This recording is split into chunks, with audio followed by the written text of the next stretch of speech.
For the benefit of the tape, please state your name, occupation, and relationship to the victim, Dr. Elliot Carver. Of course, whatever I can do to help. My name is Tobias Gregson. I'm in between things at the moment. I'm a business consultant and I'm married to Dr. Irene Hunter, who's a junior partner to Dr. Elliot Carver. Thank you, Mr. Gregson.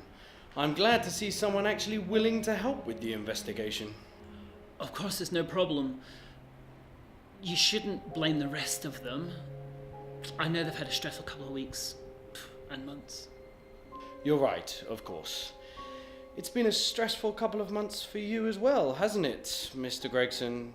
You lost your job, if I'm not mistaken. Yeah, well, just a minor setback. Yes, well, it's been difficult in all areas for you, hasn't it? At home, at work, neighbours calling the police because of screaming fights. You must have been under a lot of pressure. Every marriage has problems, lead investigator. Irene and I are no different. Looking for this, Mr. Gregson. 3 years sober and now you've thrown it all away. We'd heard about this from others. You must have been under intense pressure and you don't exactly look like a stable individual right now. Yes, it was hard, okay? Addiction is complicated. Look, I barely knew Mr. Carver. He was my wife's boss, and I came down here out of the goodness of my heart, and now you're accusing me of something. Not yet, Mr. Gregson. Not yet. Now, let me get this clear. On the night of the murder, you had a great deal to drink. And then where did you go? I went for a walk. I needed to clear my head. I had an argument with Irene on the phone. She seems to like an argument, your wife, Mr. Gregson. After that, did you go to the practice?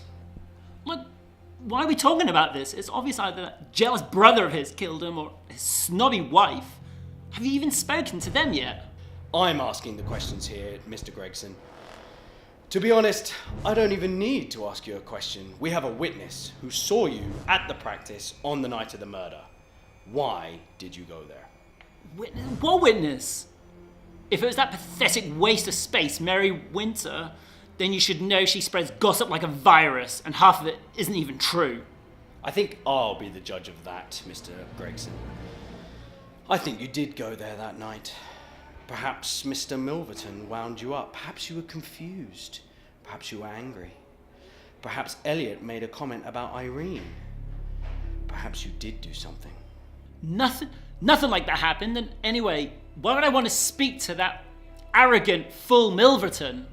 He had something of a soft spot for your wife, didn't he, Mr. Gregson? This interview is over. I'm leaving now. I don't have to put up with these ridiculous questions. True enough, Mr. Gregson. But you will be making yourself available to our special investigators on the 19th of May. Fine, but you better keep me away from Milverton or you might have another investigation on your hands. Sound advice, Mr. Gregson. Just one final question. Did you murder Dr. Carver? I'm telling you, I didn't kill him.